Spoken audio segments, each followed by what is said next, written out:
Ada kebiasaan yang sering banget bikin kita kehilangan peluang besar tanpa sadar. Kamu penasaran kebiasaan apa itu? Yuk kita bahas. Jadi gini, kita semua pasti pernah ngalamin yang namanya takut gagal atau nanti aja. Tapi masalahnya kebiasaan ini meski kelihatannya sepele, bisa bikin kita ngelewatin peluang-peluang besar yang sebenarnya udah ada di depan mata.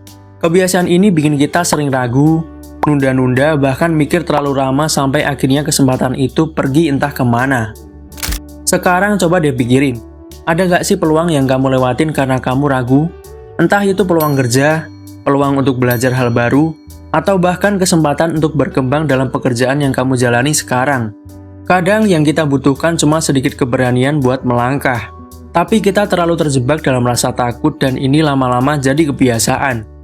Coba bayangin deh, misalnya kamu seorang desainer, dan kamu udah dikasih peluang besar untuk menangani proyek desain penting. Tapi karena takut hasilnya nggak sesuai ekspektasi atau khawatir klien nggak puas, kamu malah nggak berani ambil proyek itu. Hasilnya, kamu nggak dapet apa-apa. Padahal kalau kamu percaya aja sama kemampuanmu, peluang itu bisa jadi pintu untuk membuka pekerjaan lebih besar yang datang ke kamu. Desain kamu udah bagus, tapi yang kurang cuma percaya diri dengan skillmu. Sering banget kan kita lihat orang yang sebenarnya punya potensi besar, tapi karena kebiasaan ragu dan takut gagal akhirnya nggak pernah berkembang. Itu sama aja kayak nahanan peluang yang udah jelas ada, sementara orang lain yang lebih berani melangkah bisa aja dapetin proyek itu, dan akhirnya malah jadi lebih berkembang. Contoh lagi nih, kamu udah lihat lowongan kerja yang keren banget, posisi yang kamu pengen, gaji yang oke bahkan tempatnya deket dari rumah. Tapi karena kebiasaan nanti aja bikin kamu nunda-nunda ngirim lamaran. Besok aja lah kirim CV-nya masih ada waktu. Akhirnya setelah beberapa hari kamu baru kepikiran buat ngirim lamaran. Begitu dicek posisi itu udah ditutup. Peluang itu udah diambil orang lain. Padahal kalau kamu gerak lebih cepat bisa aja kesempatan itu jadi milik kamu. Itu loh yang dinamakan nunda-nunda. Kebiasaan ini banyak banget bikin kita kehilangan peluang.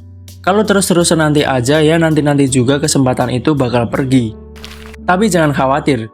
Kebiasaan kayak gini bisa banget diubah. Yang pertama, mulai berani mengambil langkah meski hasilnya belum pasti. Jangan terlalu takut dengan kemungkinan gagal, karena itu bagian dari proses. Yang kedua, mulailah untuk bertindak cepat. Jangan terlalu sering menunda-nunda karena kesempatan gak akan selalu datang 2 kali. Dan yang terakhir, tingkatkan rasa percaya diri.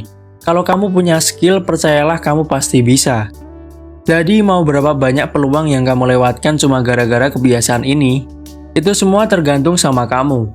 Kalau kamu udah sadar dan siap berubah, peluang-peluang besar itu nggak akan lagi pergi begitu aja.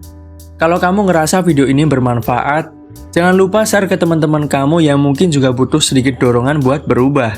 Dan kalau ada pengalaman serupa yang pernah kamu alami, tulis di kolom komentar. Makasih semua yang sudah menonton dan sampai jumpa di video berikutnya.